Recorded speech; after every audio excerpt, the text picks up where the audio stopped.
Do you ever just find yourself as an artist asking yourself, why did this turn out actually good? Why did I cook? When did the cooking occur?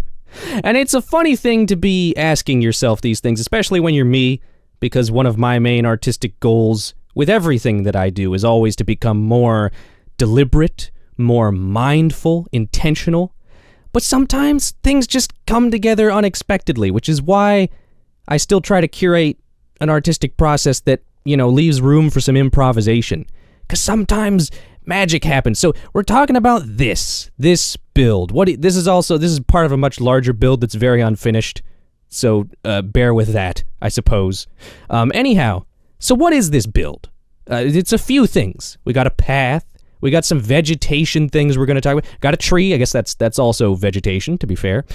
We have the stables is the main building here. So, first of all, I should say I did not even build any of these things with this specific angle from which we're viewing them right now in mind.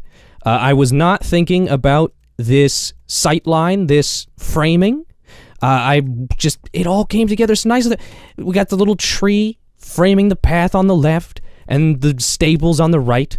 And I think the fact that the tree is more sunk into the background and the stables are more in the foreground, and the way the path just bends just slightly out of sight, actually a lot out of sight, it just makes you want, or at least it makes me want, speak for yourself, it makes me want to travel down that path and see where it leads. It looks very pretty, it looks very idyllic, but just artistically, compositionally, I think it leads the eye in a really nice way.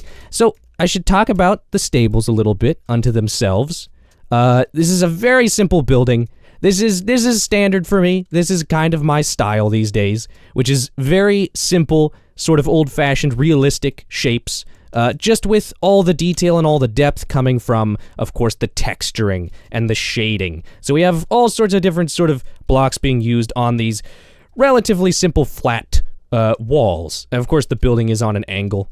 I'm not even completely sure what material I'm imagining this building to be made out of, to be honest. I think I was thinking stone when I originally built it, but it could also pretty easily pass for kind of old decrepit wood, like old horizontal kind of wooden planks. So it can kind of be whatever you want it to be. And obviously it was orange once, but it has these sort of bits of weathering where it gets darker and more desaturated, or maybe that's shading. Some people go really hard into the sort of forced lighting stuff. I do it sort of the cowardly, non-committal way where I'm like, maybe that's a shadow, maybe that's weathering. It's up to you. The main thing for me is that it complements the build. It helps define the shapes, or helps defined.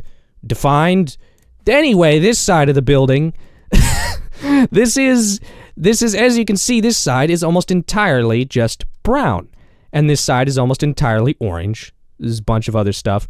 Anyhow, I really love the effect this has. I don't think, once again, I should speak for myself, I guess. At least for me, my brain does not immediately pick up on the fact that I'm looking at two walls that are generally two different colors.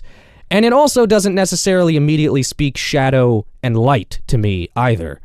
It just kind of makes me, I don't know, it doesn't necessarily jump out in a specific way. I think the two different colored walls just kind of create this subconscious effect of just defining the two sides of the building from each other, more clearly defining the overall shape of the building, and I think it just has a really nice impact. We have some of our vegetation here. I guess I'll talk about that. I am forever in want of fluffier vegetation in this game. I hate how all the flowers are they're like single little flowers. You can only place them with about that density, one per block. We need more like the wildflowers and the pink petals, but like taller. Anyhow, we have these new bushes, which I do think rate pretty high on the fluffy scale, and of course some leaf blocks. We also have, and this is not survival friendly, but I do love it, we have some glowberries on some barriers. That's what this is. And it's probably the best shrub bush sort of block in the game, and it's not even meant to be used that way. But I love it. The main thing I wanted to talk about with this vegetation, though, is you'll notice I haven't placed it randomly. there's a slight kind of pattern to it. You can see here that it appears to have grown along these sort of pathways. So you get these sort of lines. I think a lot of people, especially a lot of newer builders, their immediate instinct is to place things like bushes or leaves randomly, you know? And the truth is, nature is a lot less random than you think it is. It's not necessarily rigidly orderly, but things do tend to go in directions, to follow the terrain, to follow some kind of path of least resistance. And that's true of plants as well. Too often I see people going for like this really even distribution, the classic kind of checkerboarding mistake.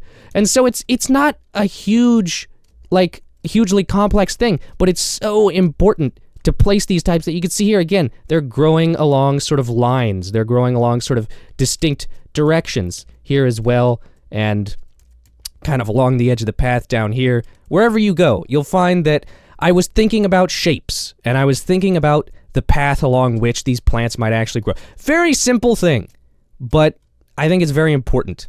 And speaking of pathways, let's talk about the pathway. It's very simple. You can see pretty much all 4 blocks in it within this tiny little stretch. And once again, I think this is one of those things where you have to fight your sort of initial instinct on how to do things in this game. Because a lot of people, understandably, especially in survival mode, where paths also serve a functional purpose, a lot of people immediately go for relatively straight paths. You know, you'll add some sort of artificial wiggle or snaking to make it look more natural. But largely, you know, a lot of people have, we need a path up to that castle up there, just send it up that direction. And it'll be really awkwardly steep, and it won't look very good, but it also won't be realistic. Because paths and trails and roads in real life snake and switch back and forth to make their way up slopes, because I guess it's easier that way. Maybe easier to maintain, easier to traverse, certainly. And so not only is that more realistic, it also makes it way more interesting. When I walk this pathway, it reminds me of hiking. If you've ever gone hiking, the path snakes around a lot. And one of the cool sort of results of that is that you don't always know exactly where you're going. And I think it's really cool. It also is a way to artificially make distances feel longer than they are, which can be great for immersion during traveling from place to place on a map. And yeah, I think it's more immersive, it's more organic, it makes more logical sense. Anyway, this tree. It's time to talk about the tree. I believe this was based on an alder tree, though I don't quite remember, and you can already see it.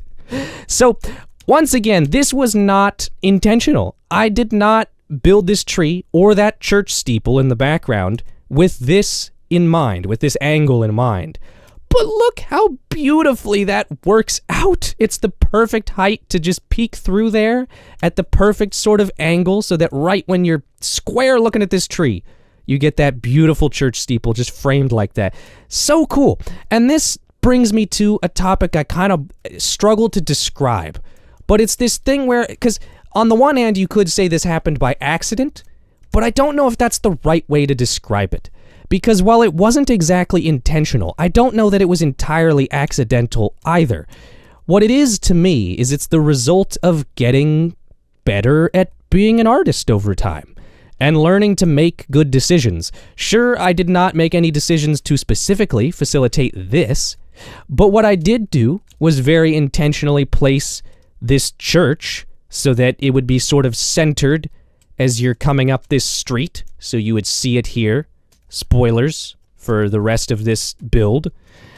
And I actually built this alder tree primarily thinking about this angle from down below looking up, with it sort of framing and obscuring the keep.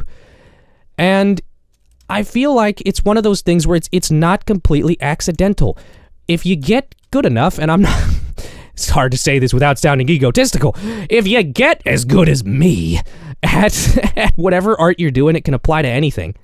I think what starts to happen sometimes is, even when you're not making super deliberate decisions about everything, sometimes things just start to come together. If you make a lot of sort of separate good decisions, sometimes things start to blend or synergize on their own. Some magic starts to happen. Or maybe I'm insane and none of this makes any sense.